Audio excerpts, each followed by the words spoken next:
दोस्तों स्वागत है आपका आज की हमारी इस वीडियो में। दोस्तों आज की इस वीडियो में हम एक नए तरह के एयरक्राफ्ट के बारे में बात करने वाले हैं, जिस तरह का एयरक्राफ्ट कोई भी हमारी एयरफोर्स के पास अवेलेबल नहीं है और जिसकी हमें बहुत ज़्यादा ज़रूरत है। हम बात कर रहे हैं इलेक्ट्रॉनिक वारफेयर एयरक्राफ्ट के बारे में, जो कि डेडिकेटेड इसी रोल के लिए बनाए गए हैं और ये suppression of enemy air defences operation में बहुत ज़्यादा काम आ सकते हैं।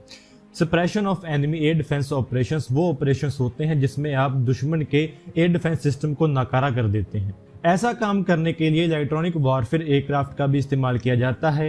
ये एक तरह के एयरबॉर्न इलेक्ट्रॉनिक अटैक एयरक्राफ्ट होते हैं जो कि दुश्मन के रडार्स और सिस्टम्स को जैम कर देते हैं। वैसे तो इन एयरक्राफ्ट को primarily suppression of enemy air defences operations में इस्तेमाल किया जाता है, जिसमें ये एयरक्राफ्ट एक बड़े स्ट्राइक पैकेज का हिस्सा होते हैं, जिसमें ये एयरक्राफ्ट जैमिंग करते हैं जिससे दुश्मन के रडार को चकमा दिया जा सकता है। और दूसरे एयरक्राफ्ट जो कि एक स्ट्राइक ग्रुप में होते हैं वो एनिमी एयर डिफेंसेस के ऊपर स्ट्राइक करते हैं। इससे पहले कि जैसे हम जानते हैं कि पाकिस्तान के ऊपर फोकस्ड ही हमारी डिफेंस पॉलिसी रही है और जो वो सिस्टम खरीदते हैं उसी के हिसाब से हम अपने वेपन सिस्टम को खरीदते आए हैं। उनके पास इतने एडवांस एयर डिफेंस सिस्टम्स नहीं थे कि हम उनके लिए एक dedicated airborne electronic attack aircraft खरीदें। लेकिन अगर हम चाइना की बात करें तो उनके पास बहुत ज़्यादा एडवांस एयर डिफेंस सिस्टम मौजूद हैं। उनके पास HQ-9 जैसे एयर डिफेंस सिस्टम है और S-400 मिसाइल डिफेंस सिस्टम जैसे एयर डिफेंस सिस्टम है।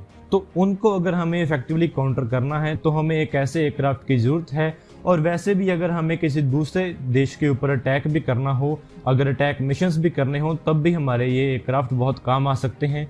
तो चलिए इन एयरक्राफ्ट के बारे में जानते हैं। आज की इस वीडियो में हम F-18G ग्राउलर एयरक्राफ्ट के बारे में बात करने वाले हैं, जो कि एक एयरबॉर्न इलेक्ट्रॉनिक अटैक एयरक्राफ्ट है, जिससे कि अगर हमारी एयरफोर्स प्रोक्योर करने का फैसला करती है तो ये हमारे बहुत काम आ सकता है। जहां तक हम चाइना की बात करें तो चाइना के पास एक ऐसा ही डेडिकेटेड इलेक्ट्रॉनिक अटैक एयरक्राफ्ट मौजूद है।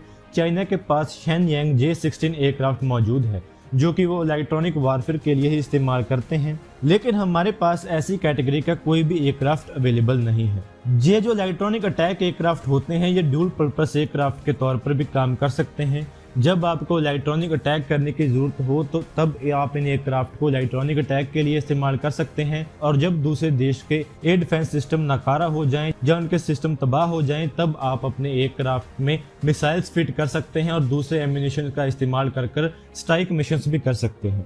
इससे पहले अमेरिका बहुत सारे इलेक्ट्रॉनिक वारफेयर एयरक्राफ्ट का इस्तेमाल करता आया है, जिनमें से बहुत सारे एयरक्राफ्ट को रिटायर कर दिया गया है। इससे पहले America Northrop Grumman EA-6B Prowler aircraft का इस्तेमाल करता है, जिससे कि अब रिटायर कर दिया गया है।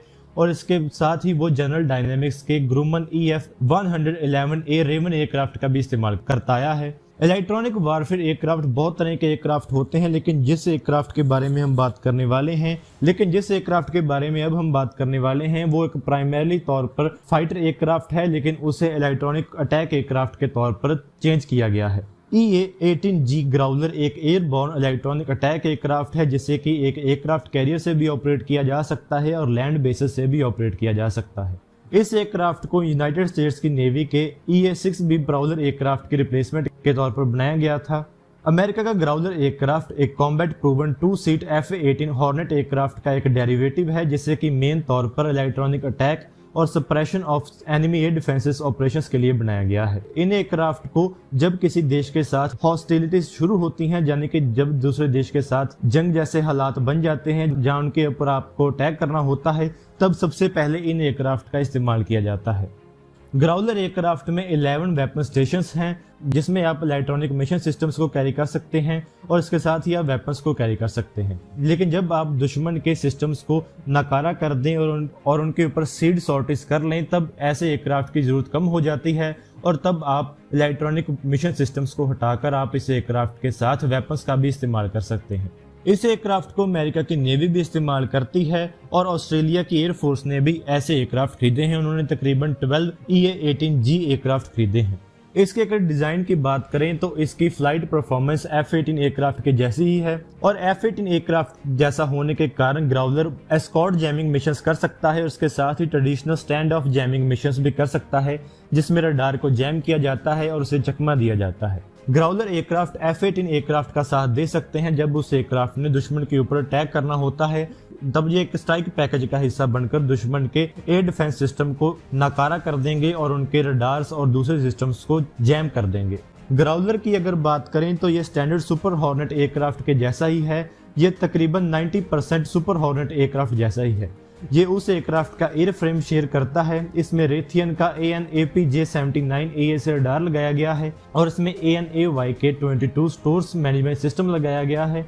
इसके जो सभी एयरबॉर्न इलेक्ट्रॉनिक अटैक इक्विपमेंट हैं वो इस एयरक्राफ्ट की उस स्पेस में लगाए गए हैं जहां पर पहले एक 20 मिलीमीटर कैनन लगाया जाता था और इसके साथ ही इसके विंग टिप्स के ऊपर भी इसके एयरबॉर्न इलेक्ट्रॉनिक अटैक इक्विपमेंट लगाए जाते हैं। इस एयरक्राफ्ट के जो 9 वेपन स्टेशंस हैं उन्हें खाली रखा जाता है। उसके ऊपर आप एडिशनल वेपन्स भी लगा सकते हैं और जैमिंग पॉड्स भी लगा सकते हैं। अगर इसके एडेड इलेक्ट्रॉनिक्स की बात करें तो आप इनके विंग टिप्स के ऊपर ALQ-218 वाइड बैंड रिसीवर्स को लगा सकते हैं और ALQ-99 high and low band tactical jamming pods को लगा सकते हैं। जब ALQ-218 सिस्टम को ALQ-99 सिस्टम के साथ कंबाइन किया जाता है तो ये एक बहुत ज्यादा ताकतवर इलेक्ट्रॉनिक वारफेयर स्वीट बन जाता है जो कि दुश्मन के किसी भी अटैक के अगेंस्ट डिटेक्शन और जैमिंग कर सकते हैं। ग्राउलर एयरक्राफ्ट को तकरीबन 5 ALQ-99 जैमिंग पॉड्स के साथ इक्विप किया जा सकता है और इसके साथ ही इसमें तकरीबन 2 AIM-120 AIM-RAM मिसाइल्स लगाई जा सकती हैं जहां AGM-88 हार्म मिसाइल्स लगाई जा सकती हैं। AGM-88 हार्म एक tactical air to surface anti radiation missile है जो कि दुश्मन के रडार से निकलने वाली इलेक्ट्रॉनिक ट्रांसमिशन के ऊपर होम इन कर सकती है, यानी कि उस रडार से निकलने वाली रेडिएशन का पीछा कर सकती है और उस surface to air radar system को अटैक कर सकती है। इन दोनों सिस्टम के मिल जाने के साथ ये aircraft suppression of enemy air defence system operation करने के लिए बहुत ज्यादा ताकतवर एयरक्राफ्ट बन जाता है। अभी इस एयरक्राफ्ट के लिए अपग्रेड भी की जाएगी जिससे इस एयरक्राफ्ट को और ज्यादा ताकतवर बना दिया जाएगा। इस एयरक्राफ्ट को एक नई अपग्रेड मिलने वाली है जो कि इसी साल के मिड में शुरू होनी थी, जिसमें इस एयरक्राफ्ट को इलेक्ट्रॉनिकली अटैक करने के लिए ज्यादा नए टूल्स दिए जाने थे। अमेरिका की नेवी ने बोइंग को इनिशियल फंडिंग दी है जिसमें वो ये टेस्ट करेंगे कौन सी नई टेक्नोलॉजीज ग्राउलर एयरक्राफ्ट के ब्लॉक 2 में लगाई जा सकती हैं। अमेरिका का ग्राउलर एयरक्राफ्ट इकलौता ऐसा प्लेटफॉर्म है जिसे कि अभी तक प्रोड्यूस किया जा रहा है। इसके नई अपग्रेड में इस एयरक्राफ्ट में लगाए गए नॉर्थर्न ग्रुपन के ALQ-218 सेंसर सिस्टम में एनहेंसमेंट करने का प्लान किया गया है और इसके साथ ही इसके रडार वार्निंग और इलेक्ट्रॉनिक सपोर्ट मेजर और इलेक्ट्रॉनिक इंटेलिजेंस सिस्टम में भी इंप्रूवमेंट करने का प्लान किया गया है। इसमें अडेप्टिव डिस्ट्रीब्यूटेड प्रोसेसिंग सिस्टम लगाने का भी प्लान किया गया है जिसके साथ इस एयरक्राफ्ट के कंप्यूटर्स किसी भी थ्रेट इंफॉर्मेशन को जल्दी आइडेंटिफाई कर सकेंगे और उसे जल्दी प्रोसेस कर पाएंगे और इसके साथ ही इस एयरक्राफ्ट की सर्विस लाइफ को भी और ज्यादा बढ़ा दिया जाएगा। इन सभी अपडेट्स के साथ ये एयरक्राफ्ट एक बहुत अच्छा एयरक्राफ्ट बन जाएगा। अभी हमारे MMRC टेंडर के लिए बोइंग ने F-18 एयरक्राफ्ट को ऑफर भी किया हुआ है और अगर हम बोइंग को ये रिक्वेस्ट करें या अमेरिका की गवर्नमेंट को ये रिक्वेस्ट करें कि वो हमें ये एयरक्राफ्ट बेचें तो वो इस एयरक्राफ्ट को हमें बेच भी सकते हैं क्योंकि ग्राउलर एयरक्राफ्ट F-18 एयरक्राफ्ट से ज़्यादा अलग नहीं है।